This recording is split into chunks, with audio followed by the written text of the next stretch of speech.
Voting ஆர்டர்ல இப்படிப்பட்ட change வரும்னு எதிர்பார்க்கலங்க. அதாவது ஓட்டு வந்து பாத்தீங்கன்னா அப்படியே தலைகீழ மாறி இருக்கு அப்படின்ற மாதிரி தான் சொல்லணும். யாரு எவிக்ட் ஆவாங்க அப்படின்ற மாதிரி நிறைய பேர் சொல்லிட்டு இருந்தாங்களோ அவங்க எனக்கு தெரிஞ்சு சேவ் ஆயிடுவாங்கன்னு நினைக்கிறேன். ஏன்னா அந்த மாதிரி தான் இப்போதைக்கு சுச்சுவேஷன் வந்து போயிட்டு இருக்கு. இந்த வீடியோல இதை மட்டும் பார்க்காம இன்னொரு மேட்டரையும் ஒன்று பார்க்க போறோம். சௌந்தர்யாவை அஜித் ஃபேன்ஸ் போட்டு பொழந்துகிட்டு இருக்காங்க. அதுக்கான ரீசன் என்ன அப்படின்றதையும் பார்த்தலாம். முதல்ல இந்த ஓட்டிங் ஆர்டரை பார்த்தலாம். ஓகேங்களா, ஓட்டிங் ஆர்டர்ல இப்போதைக்கு பாத்தீங்கன்னா முத்துக்குமரன் தான் டாப்ல இருக்காரு. நெக்ஸ்ட் வந்து பாத்தீங்கன்னா சௌந்தர்யா இருக்காங்க. அதே மாதிரி முத்துக்குமரன் எவ்வளவு ஓட்டுல இருக்காங்கன்னா 2,20,000 ஓட்டு கிட்ட இருக்காருன்னு வச்சுக்கோங்களேன். சோ அதோட பாதி தான் பாத்தீங்கன்னா சௌந்தர்யா இருக்காங்க. அதே மாதிரி பாத்தீங்கன்னா அடுத்தடுத்து ஓட்டு வந்து குறைஞ்சிட்டே வருது. கடைசி செக்ஷன்ல யார் இருக்கான்னு பாத்தீங்கன்னா பவித்ரா தான் இருக்காங்க. ஓகேங்களா, பவித்ராக்கு மேல இருக்கிறது யாருன்னு பாத்தீங்கன்னா அருண், அவருக்கு மேல வந்து தீபக், அப்புறம் விஷால், ஜாக்லின் இப்படி வந்துட்டு இருக்கு. சோ இந்த ஆர்டரை வச்சு பார்க்கும்போது உங்க எல்லாருக்கும் டவுட் வரும். ஜாக்லின் பாட்டம்ல இருந்தது, ஜாக்லின் எப்படி மேல போச்சு அப்படின்னு நம்ம டவுட் வரும். எல்லாருக்கும் அந்த டவுட் இருக்கும். மேட்டர் என்னன்னு பாத்தீங்கன்னா ஜாக்லின் தான் இப்போ வந்து பாத்தீங்கன்னா 3வது இடத்துல இருக்காங்க அப்படின்னும் போது சோ ஓட்டு வந்து பயங்கரமா ஜாக்லினுக்கு இன்க்ரீஸ் ஆயிருக்கு அப்படின்ற மாதிரி தான் தோணுது. சோ இது வந்து அன்அஃபிஷியல் வச்சு சொல்லிட்டு இருக்கேன். அஃபிஷியல் படி என்ன சொல்லிட்டு இருக்காங்கன்னா விஷால், அருண், அதுக்கு அடுத்து பாத்தீங்கன்னா பவித்ரா, இவங்க 3 பேர் தான் பாட்டம்ல இருக்காங்க அப்படின்ற மாதிரி ரூமர் வந்துட்டு இருக்கு. இதுல எது உண்மை போயின்றது அபிஷியல் விட்டு தள்ளுவோம். ஆனா அன்அபிஷியல் வச்சு பார்க்கும்போதே பாத்தீங்கன்னா இவங்க 3 பேர் தானே கீழ இருக்காங்க. அதாவது ஒன்னு வந்து பாத்தீங்கன்னா பவித்ரா இருக்காங்க, அதுக்கு மேல அருண் இருக்காரு, அதுக்கு மேல பாத்தீங்கன்னா விஷால் இருக்காங்க. இப்படின்னு இருக்கும்போது அதாவது நடுவுல தீபக் இருக்காருன்னு வச்சுக்கோங்களேன். தீபக் கூட பாட்டம்ல இருந்தார். நான் என்ன நினைச்சேன், தீபக் தூக்கிடுவாங்களோ, தீபக் என்னடா ஓட்டே இல்ல அப்படின்ற மாதிரி நினைச்சேன். கடைசியில முடியும் போது பாத்தீங்கன்னா தீபக் வந்து ஓட்டு வாங்கியிருக்காரு. அவர் வந்து பாத்தீங்கன்னா ஒரு 3வது இடத்துக்கு தான் போயிருக்காரு அப்படின்னு நம்ம சொல்லலாம். ஏன்னா 2வது பாட்டம்ல இருந்து சொல்றேன், கீழ இருந்து பார்க்க சொல்ல 3வது இடத்துல இருக்காரு. சோ இந்த இடத்துல பாத்தீங்கன்னா ஓட்டு டிஃபரன்ஸ் எவ்வளவுன்னு பாத்தீங்கன்னா தீபக் வந்து 65,000 ஓட்டுல இருக்காரு. ஓகேங்களா, அதே மாதிரி இப்ப அருண் அது கீழ இருக்க அருண் வந்து பாத்தீங்கன்னா 65,000 சொச்சத்தில் தான் இருக்காரு. கிட்டத்தட்ட 200-300 ஓட்டு டிஃபரன்ஸ் தான் இருக்குன்னு வச்சுக்கோங்களேன். இப்போ யார் எவிக்ட் ஆவாங்க அப்படின்றது 100% சொல்ல முடியல. ஆனா என்ன பொறுத்தவரைக்கும் கெஸ்ஸிங்ல யார் தூக்குவாங்கன்னு பாத்தீங்கன்னா கம்பல்சரி பாத்தீங்கன்னா பவித்ராவை தூக்கிடுவாங்க. இன்னொன்னு அருண் இல்ல விஷால், இவங்க 2 பேர்ல ஒருத்தர் தூக்குவாங்க. எனக்கு தெரிஞ்சு 2 பேருமே தூக்குறதுக்கு வாய்ப்பு இல்லை. ஏன்னா அவங்களோட ப்ராடக்ட் கண்டிப்பா ஒருத்தர் உள்ள வைப்பாங்க. ஏன்னா பவித்ராவை தூக்கும் போது கண்டிப்பா ஒன்னு தீபக் தூக்குறதுக்கு வாய்ப்பு இல்லை. கண்டிப்பா பாத்தீங்கன்னா அருண், விஷால் இவங்க 2 பேர்ல ஒருத்தர் தூக்குறது தான் அதிகபட்ச வாய்ப்பு இருக்கு அப்படின்னு மாதிரி தோணுது. இல்ல விஷால் இன் கேஸ் தூக்குறாங்கன்னா என்ன பொறுத்த வரைக்கும் அது அந்த அடுத்த வீக் வந்து கொஞ்சம் என்டர்டெய்னிங்கா கொண்டு போகுது அப்படின்ற மாதிரி தோணுது. ஏன்னா இவ்வளவு நாள் பாத்தீங்கன்னா விஷால நம்ம யாரும் கவனிக்கல. ஆனா இந்த வீக்ல விஷால கவனிச்சிருப்போம். உண்மையிலே விஷால் இருக்கிறது ஓரளவுக்கு கொஞ்சம் ஃபன்னா இருக்குப்பா அப்படின்ற மாதிரி நம்மளுக்கே தோண வச்சது. காரணம் என்ன பாத்தீங்கன்னா இந்த வாரம் தான் விஷால் அவரோட பர்ஃபார்மன்ஸை கொடுத்தாரு அப்படின்றது நம்ம எல்லாரும் ஒத்துக்கிட்ட ஒரு விஷயமா இருந்தது. ஏன்னா ஓரளவுக்கு எப்பா இவனுக்குள்ள இருக்குடா, ஏன்டா இவ்வளவு நாள் இப்படி இருந்த அப்படின்ற மாதிரி, மத்தவங்க முதுகு பின்னாடி ஏன்டா இருந்த அப்படின்ற மாதிரி தான் எல்லாரும் கேள்வி எழுப்பிட்டு இருந்தாங்க. சோ அதனால தான் பாத்தீங்கன்னா விஷாலுக்கு ஓட்டு இன்க்ரீஸ் ஆச்சு. ஏன்னா ஸ்டார்டிங்ல இந்த வீக் ஸ்டார்டிங்ல பாத்தீங்கன்னா விஷால் பாட்டம்ல தான் இருந்தாரு. விஷாலுக்கு எப்படி ஓட்டி அடிச்சுன்னு நினைக்கிறீங்க? உள்ள வந்தவங்களாம் அடின்னு அடிச்சாங்களா? அந்த தர்ஷிகா அன்ஷிதா மேட்டரை போட்டு விஷாலு அன்ஷிதா சொன்ன மாதிரி தான் திருப்பி அந்த மேட்டரை உருட்ட என்ன ஆயிடுச்சு, விஷால் வந்து பாத்தீங்கன்னா பயங்கரமா அழ ஆரம்பிச்சிட்டாரு. அழ ஆரம்பிச்சுன்னு வெளியே இருந்தவங்களாம் சே என்னடா அவனை போட்டு இந்த அடி அடிக்கிறீங்க, அவன் தப்பு பண்ணிட்டான் தான், அவன் தான் ஒத்துக்கிட்டான்லடா, வரவங்களாம் திருப்பி அதாவது சிவகுமார் வந்து அடிக்கிறாரு, திருப்பியும் ஒருத்தரோட கேப் இல்லைங்க, ரியா வந்து அடிக்கிறாங்க, அதுக்கு சிவகுமார் வந்து அடிக்கிறார். ஒவ்வொருத்தரும் பாத்தீங்கன்னா மாத்தி அடிக்கிறாங்க. கடைசியில் சாட்சி வந்து நீ வந்து லவர் பாய் இல்ல பிளே பாய் அப்படின்ற மாதிரி சொல்லிட்டு போயிடுச்சு. ஸோ இவங்க எல்லாம் திருப்பி அடிச்சோன்னு வெளியில இருக்கவங்களுக்கு எல்லாம் யாரெல்லாம் விஷால் வந்து திட்டிட்டு இருந்தாங்களா, என்னடா இவன் பண்ணிட்டு இருக்கான், இவன் பண்ணது ரொம்பவே தப்பு அப்படின்ற மாதிரி சொல்லிட்டு இருந்தவங்களே என்ன எப்படி ஃபீல் பண்ண ஆரம்பிச்சிட்டாங்கன்னா, ஓகே அவன் பண்ண தப்பு தான், ஒரு தப்பு பண்ணிட்டான், எல்லாரும் அக்செப்ட் பண்ணிட்டாங்க. ஆனா அந்த தப்பு வந்து அவன் வந்து ஒத்துக்கிட்டான், அவன் தான் தப்பு பண்ணிட்டான் அப்படின்ற மாதிரி திருப்பி அதை வச்சு அடிக்கும் போது அவனை பார்த்தா கொஞ்சம் பாவமா தானே இருக்கு அப்படின்ற மாதிரி யார் திட்டினாங்களோ அவங்களுக்கே ஒரு ஃபீல் வர ஆரம்பிச்சிச்சு அப்படின்றதான் உண்மை. ஸோ அதனால தான் பார்த்தீங்கன்னா விஷாலுக்கான ஓட்டுகள் வந்து பயங்கரமா இன்க்ரீஸ் ஆகி கொண்டிருக்கிறது அப்படின்றது அதனால தான் எனக்கு கிளீனா தெரிஞ்சுது. அதுக்கு அடுத்த நாள்ல இருந்தே பார்த்தீங்கன்னா ஓட்டுல டிஃபரன்ஸ் வந்தது. அதே மாதிரி சௌந்தர்யாக்கான ஓட்டும் பார்த்தீங்கன்னா இன்க்ரீஸ் ஆனதுக்கான காரணம் தெரியுமா? இப்போ விஷாலுக்கு எப்படி ஒரு இடத்துல சிம்பத்தி ஒர்க் அவுட் ஆகி ஓட்டு இன்க்ரீஸ் ஆச்சோ அதே மாதிரி தான் சௌந்தர்யாக்கும் ஓட்டு கொஞ்சம் கம்மியாக தான் இருந்தது. இப்போ வந்து பாதிக்கு பார்த்துருக்காங்க, கொஞ்சம் கம்மியாக தான் இருந்தது. ஸோ அந்த ஓட்டு எப்போ இன்க்ரீஸ் ஆச்சுன்னா சௌந்தர்யா உட்காந்து அழுதாங்க பாருங்க கன்ஃபெஷன் ரூம்ல, இந்த மாதிரி என்ன வந்து பிஆர் வச்சு இது பண்றாங்க அப்படின்ற மாதிரி சொல்லும்போது என்னோட கேம் வந்து அவங்க கொச்சப்படுத்துறாங்க அப்படின்ற மாதிரி சொல்லிட்டு இருந்தாங்களே. ஸோ சொல்லி அவங்க ஃபீல் பண்ணி அழுதாங்க பார்த்தீங்களா. அழும் போது பிக் பாஸ் கூட ஐ லவ் யூ சொன்னார் பாருங்க. ஸோ அந்த மேட்டர்லாம் நடந்தோன்னு பார்த்தீங்கன்னா மறுநாள் என்னாச்சு, மறுநாள் இல்லை அன்னைக்கு டே முடியறது வரைக்கும் பார்த்தீங்கன்னா பயங்கரமான ஒரு சிம்பதி கிரியேட் ஆச்சு. அதை வச்சு பயங்கரமான ஒரு விஷயத்தை வெளியே வந்து பயங்கரமாக ஓட்டிட்டு இருந்தாங்க. இந்த மாதிரி சௌந்தர்யா எல்லாரும் அட்டாக் பண்றாங்க, கார்னர் பண்றாங்க அப்படின்ற மாதிரி விஷயத்தை கிரியேட் பண்ணி பயங்கரமாக ஓட்டிட்டு இருந்தாங்க. ஸோ அதுல வந்து பாத்தீங்கன்னா சௌந்தர்யாக்கு ஓட்டு கொஞ்சம் இன்க்ரீஸ் ஆச்சு. ஆனா என்ன மேட்டர்னா அன்னைக்கான எபிசோட் எண்ட் இருக்குல்ல, எபிசோட பார்த்ததுக்கு அப்புறம் எல்லாருக்கும் ஒரு கிளாரிட்டி வந்துருச்சு, அது அவ்வளவு பெரிய மேட்டர் இல்ல, இந்த பொண்ணு தான ரொம்ப பெருசா கிரியேட் பண்ணிச்சு அப்படின்ற மாதிரி. ஏன்னா அந்த மேட்டர் சிம்பிளா தட்டி விட்டு போயிட்டு இருக்கலாம், அது ரொம்ப பெருசா கிரியேட் பண்ணி அது எப்படி சொல்றது, இந்த விஷயத்தை அவ்வளவு பெருசா எடுத்துட்டு போக வேண்டிய அவசியமே இல்ல. அவங்க எல்லாரும் பத்தி ஒரு குற்றச்சாட்டு வைக்கிறாங்க. ஜாக்லின் உட்காந்து கதறி அழுவலாம், ஆனா அவங்களுக்கும் அழுவல, சௌந்தர்யாக்கோசம் தான் அழுதாங்க. ஸோ அந்த மாதிரி பாத்தீங்கன்னா எல்லாருமே அழுவணும்னு நினைச்சாலும் அவங்களோட கிரிட்டிசிசம் வருது, சரி ஓகே அக்செப்ட் பண்ணிட்டு அதை முடிச்சிட்டு இருக்கலாம். ஆனா அதை வச்சு ஒரு விஷயத்தை கிரியேட் பண்ணி ஒரு விஷயத்தை பண்ணாங்க பாத்தீங்களா. எனக்கு தெரிஞ்ச மாஸ்டர் ஸ்ட்ரோக் தான், நீ எந்த இதை வச்சு அடிக்கிறியோ அதே விஷயத்தை வச்சு நான் வெளியே அடிக்கிறேன், வெளியில எனக்கு அதுக்கான இம்பாக்ட் வரும் அப்படின்னு நம்ம தெரிஞ்சு பண்றாங்களா தெரியாம பண்றாங்களா தெரியல.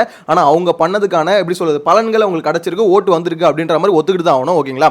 சோ இந்த இடத்துல பாத்தீங்கன்னா ஓட் டிஃபரன்ஸ் இவ்வளவு தான் இருக்கு. இதுல வந்து அதிகபட்ச வாய்ப்பு என்ன பொறுத்த வரைக்கும் பாத்தீங்கன்னா அருண் விஷால் இவங்கள ஒருத்தர் கிளம்பிடுவாங்க, அதிகபட்சம் அருண் தூக்கிட்டாங்க தான் நினைக்கிறேன். அதுக்கடுத்து பவித்ரா தூக்கிறதுக்கு வாய்ப்பு இருக்குன்னு வச்சுக்கோங்களேன். உங்க எல்லாருக்கும் ஒரு டவுட் இருக்கும், இவங்களை தூக்குறாங்க தூக்கல அதெல்லாம் விட்டு தெலுங்களேன். இந்த 8 பேர் வந்தாங்களே புதுசா அந்த எக்ஸ் கண்டஸ்டன்ட் அவங்க என்ன கதை, அவங்கள என்ன பண்ண போறாங்க அப்படின்னு கேட்டீங்கன்னா அவங்கள வச்சு வெளுக்க போறாங்க அப்படின்றது கிளியரா தெரிஞ்சு போச்சு. கிட்டத்தட்ட எப்படின்னா கண்டென்ட்டுக்காகவே நீங்க உள்ள வந்தீங்க அப்படின்ற மாதிரி தான் என்ன பொறுத்த வரைக்கும் தோணுது. ஆனா அந்த ஸ்வாப் இருக்குல்ல அது இப்போ வரைக்கும் ஒரு கிளாரிட்டியா வரலங்க. என்னோட கெஸ்ஸிங்ல நான் என்ன சொல்லணும்னா ஆக்சுவலா ஸ்வாப் எப்படி நடக்கும்னா இந்த ஓட்டிங்ல வந்து பாட்டம்ல இருக்காங்க பாத்தீங்களா, இவங்க 2 பேரும் தூக்கிடுவாங்க. ஆப்வியஸா பாத்தீங்கன்னா ஓட்டிங் ஆர்டர்ல மட்டும் தான் உள்ள இருக்கவங்கள தூக்க முடியும். அதுதான் நியாயமும் கூட.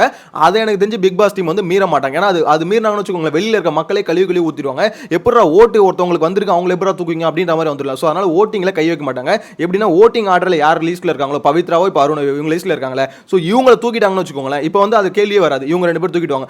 அந்த இடத்துக்கு ஃபில் பண்றதுக்கு பாத்தீங்களா அது வந்து மேனேஜ்மெண்ட் அவங்க சைடுல இருக்க ஒரு ஆப்ஷன் தான். இப்போ அந்த 8 பேர் நான் கொண்டு வந்திருக்கேன். 8 பேர் வயல் கார்டு மாதிரி. இப்போ வயல் கார்டுல உள்ள விடும்போது நம்மளால ஏதாவது கேள்வி கேட்க முடியுதா? எதுக்குடா 30 நாள் கழிச்சு வரீங்க, 35 நாள் கழிச்சு எதுக்குடா உள்ள விடுறீங்க அப்படின்னு கேள்வி கேட்க முடியல. கேட்டா வயல் கார்டு அப்படின்னு சிம்பிளா முடிச்சிருவாங்களே.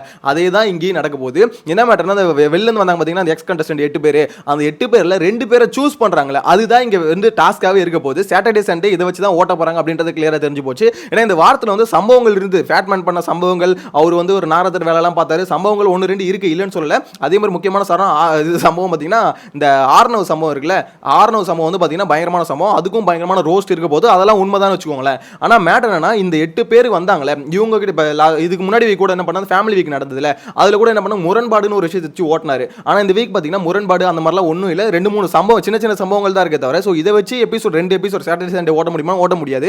அதுக்கு தான் பார்த்தீங்கன்னா இந்த ட்விஸ்ட் வச்சிருக்காங்க. இப்போ இந்த 8 பேர்லேருந்து 2 பேரை சூஸ் பண்ணுறாங்களே எனக்கு தெரிஞ்சு அதுவே ஒரு எபிசோட் போயிடும் அப்படின்ற மாதிரி தான் தோணுது. ஏன்னா அந்த 2 பேர் யாராக இருக்க முடியும்? 8 பேர்லேருந்து இப்போ 8 பேர்லேருந்து பார்த்தீங்கன்னா 2 பேரை ஃபில்டர் பண்ணி எடுக்கணும். அப்படின்னும் போது அது எதன் அடிப்படையில் சூஸ் பண்ண போகிறாங்க? நான் என்னோட கெஸிங் வச்சு சொல்கிறேன். எப்படின்னா வீட்டுக்குள்ள இருக்காங்க பார்த்தீங்களா ஆல்ரெடி ஒரு 8 பேர். ஸோ இந்த 8 பேர் என்ன பண்ண சொல்ல போகிறாங்கன்னா இதுலேருந்து பெஸ்ட்டாக ஒரு 2 பேரை சூஸ் பண்ணுங்க அப்படின்ற மாதிரி எனக்கு தெரிஞ்சு அப்படி தான் சூஸ் பண்ணுவாங்கன்னு நினைக்கிறேன். ஸோ அப்படி சூஸ் பண்ணாங்கன்னா அதுலேருந்து ஒரு 2 பேர் எடுத்துட்டு மிச்ச பேர் பார்த்தீங்கன்னா வெளியே துரத்தி விட்டு மிச்சம் 6 பேர் வெளியே துரத்தி விட்டு இந்த வீக் வந்து முடிச்சிருவாங்க அப்படின்ற மாதிரி தான் தோணுது. உங்களோட கருத்தை கமெண்ட்ல மென்ஷன் பண்ணுங்க. என்னோட ஒப்பீனியன் பொறுத்த வரைக்கும் அப்படிதான் எடுக்க போறாங்கன்னு நினைக்கிறேன். இன்னொரு மேட்டர் இந்த அஜித் சார் ஃபேன்ஸ் வந்து பார்த்தீங்கன்னா சௌந்தர்யா அட்டாக் பண்ணாங்கன்னு சொல்லியிருந்தல அது மேட்டர் என்னன்னு பார்த்தீங்கன்னா ஆக்சுவலாக சௌந்தர்யா தேவையில்லாம ஒரு இடத்துல வாய விட்டாங்க. அதாவது உங்களுக்கு வந்து வயசாயிடுச்சு இன்னும் நடிச்சுக்கிட்டு இருக்கீங்க பைக்கோட தானே போனீங்க அதுக்குள்ள வந்துட்டீங்களா அப்படின்ற மாதிரிலாம் கேள்விலாம் இருக்குல்ல. ஸோ இது வந்து பார்த்தீங்கன்னா வெளில இருக்கிறவங்க ட்ரிகர் பண்ணிச்சு. என்னடா இந்த பொண்ணு இப்படி பேசிட்டு இருக்கு? ஆக்சுவலாக சௌந்தர்யா ஏன் தான் இது அதாவது என்ன பொறுத்த வரைக்கும் சௌந்தர்யா இன்டென்ஷனலாக அஜித் அட்டாக் பண்ணணும் இந்த மாதிரி ஒரு ஸ்டார் அட்டாக் பண்ணணும் அப்படின்ற மாதிரிலாம் பேசுகிற ஆள் இல்லை. இதை வந்து பார்த்தீங்கன்னா அவ்வளோ சீரியஸாக எடுக்க வேண்டிய அவசியமே இல்லை. அந்த மனுஷன் என்னன்னா துபாயில் ரேஸ் ஓட்டிட்டு மாஸ்க் காமிச்சிட்டு இருக்காப்ல வேற லெவலில் பண்ணிட்டு இருக்காப்ல. ஸோ எப்படி சொல்றதுன்னா எதுக்குடா இந்த விஷயத்தை எடுத்து இது மாதிரி பேசிட்டு இருக்கீங்க? இதெல்லாம் தெரிஞ்சா அந்த மனுஷனுக்கு தான் அசிங்கம் அப்படின்ற மாதிரி தான் இருக்கு. ஏன்னா ஒரு மேட்டரே இல்லை இது. எப்படின்னா இது ஆக்சுவலாக அஜித் ஃபேன்ஸ் இதை பண்ணுறாங்கன்னு நான் சொல்ல விரும்பல. சில பேர் பார்த்தீங்கன்னா கண்டென்ட்டுக்காக இதை எடுத்து இந்த மாதிரி கிரியேட் பண்ணுறாங்களோ அப்படின்ற மாதிரி தான் எனக்கு என்னமோ தோணுது. ஏன்னா இப்படி சொல்றது இப்போ சௌந்தர்யாவை அட்டாக் பண்ணுறது தான் ஏகப்பட்ட வழி இருக்குங்க. ஏன்னா சொல்றது எல்லாமே உளறிக்கிட்டு தான் இருக்கு. ஓகேங்களா அவர் ஆளே இல்லை அப்படின்ற மாதிரி எப்படி ஒன்றா அடிக்கலாம். ஆனால் இந்த மேட்டரை எடுத்து அடிக்க வேண்டிய அவசியம் இல்லை. இது அவ்வளோ பெரிய மேட்டராக என்ன பொறுத்த வரைக்கும் தெரியலங்க. ஒரு அஜித்ன்ற ஒரு ஐக்கானை பார்த்து இந்த மாதிரி சௌந்தர்யா வந்து அட்டாக் பண்ணணும் அப்படின்ற மாதிரி நினைச்சு பண்ணியிருந்தாங்கன்னு வச்சுக்கோங்களேன். இன்னத்துக்கு வெளியில் வந்து பயங்கரமான பொழந்து விட்டுருப்பாங்க பொலன்னு பொழந்துருப்பாங்க. இது வந்து லைட்டான அட்டாக் தான். ஸோ இதை வந்து பார்த்தீங்கன்னா எனக்கு தெரிஞ்சு அவ்வளோ சீரியஸாக எடுக்க வேண்டிய அவசியம் இல்லை. ஆனால் அவங்க பேசும் தப்பு தான். அது வந்து அவங்க இன்டென்ஷனலாக பேசல அப்படின்றது புரியுது. ஓகேங்களா பார்க்கும்போது அதாவது அந்த பொண்ணு வந்து சீரியஸாக அட்டாக் பண்ணணும்னு நினச்சி பேசல அப்படின்ற மாதிரி புரியுது. ஆனால் அவங்க பேசுறது தப்பா கரெக்டானு கேட்டால் என்ன பொறுத்த வரைக்கும் பார்த்தீங்கன்னா தப்பு தான். தப்பாக தான் பேசியிருக்காங்க. இந்த மாதிரி அவர் வயசை பற்றி பேசுறதாகட்டும் சரி வயசை பற்றி பேசுறாங்கன்னு வச்சுக்கோங்க வயசாயிடுச்சுன்னு சொல்கிறாங்கன்னு வச்சுக்கோங்களேன். ஏன்னா அவங்க கேரக்டர்லேருந்து பேசின மாதிரி இல்லை. பைக் ஓட்ட போனீங்க திருப்பி வந்துறீங்க அதெல்லாம் சொல்லும் போது கேரக்டர்லேருந்து பேசின மாதிரி இல்லை. கொஞ்சம் கேரக்டரோட வெளியே வந்துட்டு சௌந்தர்யாவாக பேசின மாதிரி இருக்கு. அதனால தான் போட்டு இந்த அடி அடிக்கிறாங்க அப்படின்ற மாதிரி தான் எனக்கு என்னமோ தோணுது. இந்த விஷயத்தை விட்டு சொல்லுங்க. இது வந்து பார்த்தீங்கன்னா அவ்வளோ சீரியஸான மேட்டர் இல்லை அப்படின்றத முதல்ல கிளாரிட்டி கொடுத்துக்கிறேன். ஏன்னா சௌந்தர்யான்ற ஒரு கேரக்டர் எப்படின்னா பேசுறதுல ஒரு கிளாரிட்டியே இல்லாம ஒருத்தவங்க பேசுவாங்களா அந்த மாதிரி தான் வாய்க்கு வந்தது உளருவாங்களா அந்த மாதிரி தான் சௌந்தர்யன்ற கேரக்டர். ஸோ அந்த கேரக்டர் பேசுறதுலாம் அவ்வளோ சீரியஸாக எடுத்துக்கணும். இந்த கேமுக்குள்ள அவங்க ஒரு விஷயம் அதாவது கோ கண்டஸ்டன்ட் பத்தி பேசுறாங்களா அதை வச்சு அடிக்கலாம். அது ஒரு ஐக்கான் இவ்வளோ பேர் ஐக்கானை வந்து பார்த்தீங்கன்னா சௌந்தர்யா திட்டாங்க அப்படின்றத வச்சு பேசணும்னு வச்சுக்கோங்களேன். சௌந்தர்யாவை நீங்க பெரிய ஆக்குறீங்க அப்படின்ற மாதிரி என்ன பொறுத்த வரைக்கும். ஸோ தயவு செஞ்சு அந்த மாதிரி வேலைலாம் பண்ணாதீங்க சார். அஜித் ஃபேன்ஸ் கிட்ட கேட்கிறேன் சௌந்தர்யாவை தயவு செஞ்சு பெரிய ஆக்கி விடாதீங்க. ஏன்னா நீங்க அடிக்கிறேன்னு நினைச்சுக்கிட்டு யாருக்காக இவங்க அடிக்கிறீங்க அப்படின்ற ஒரு விஷயம் இருக்குல்ல அவருக்காக இவங்களெல்லாம் போட்டு அடிக்கலாமா அவ்வளோ பெரிய ஆளா இவங்க அப்படின்ற மாதிரி நினைச்சு இது தட்டி விட்டுருங்க அப்படின்ற மாதிரி எனக்கு நம்ம சொல்ல தோணுது. எனிவேஸ் இந்த 8 பேர்ல எந்த 2 பேர் உள்ள எடுத்தா பெட்டரா இருக்கும்னு நினைக்கிறீங்க? அதாவது இப்போ நான் என்னோட கெஸிங்ல சொல்றேன். ஒன்னு ரவீந்தர் கம்பல்சரி எடுத்துருவாங்க. இன்னொரு ஆள் யாருன்னு தான் எனக்கு தெரியல. ஏன்னா இப்போ உள்ள இருக்கவங்களை செலக்ட் பண்ண சொன்னா கம்பல்சரி யாரை செலக்ட் பண்ணுவாங்க? ரவீந்தர் தான் பயங்கரமான பிளேயர். ஸோ அவர் உள்ள இருக்கணும் அப்படின்ற மாதிரி நினைச்சு தான் மேக்ஸிமம் செலக்ட் பண்ணுவாங்க. ஸோ ரவீந்தர் எடுத்துருவாங்க. இன்னொரு பிளேயர் தான் சிவகுமாரா இல்லை ரியாவா இல்லை வர்ஷினியா யாரு தர்ஷாவா சுனிதாவா, ஏன்னா யாரை செலக்ட் பண்ண போறாங்கன்னு தெரியல. மிச்சம் எல்லாருமே பார்த்தீங்கன்னா ஒரு மாதிரி தான் இருந்தாங்க. இந்த 8 பேரை வந்து வழிநடத்துறது யாரு அப்படின்னு பார்த்தீங்கன்னா கண்டிப்பாக அதில் ஒரு ஆளாக இருக்க ரவீந்தர் மட்டும்தான். அவருக்கு என்னன்னா கேம் எப்படியாவது கொஞ்சம் மாற்றி கொண்டு போகணும் அப்படின்ற மாதிரி 2வது நாள்லேருந்து முடிவு பண்ணிட்டார். முதல் நாள் ஃபுல்லாக இன்ஃபர்மேஷன் கொடுத்துட்டு இருந்தாரு.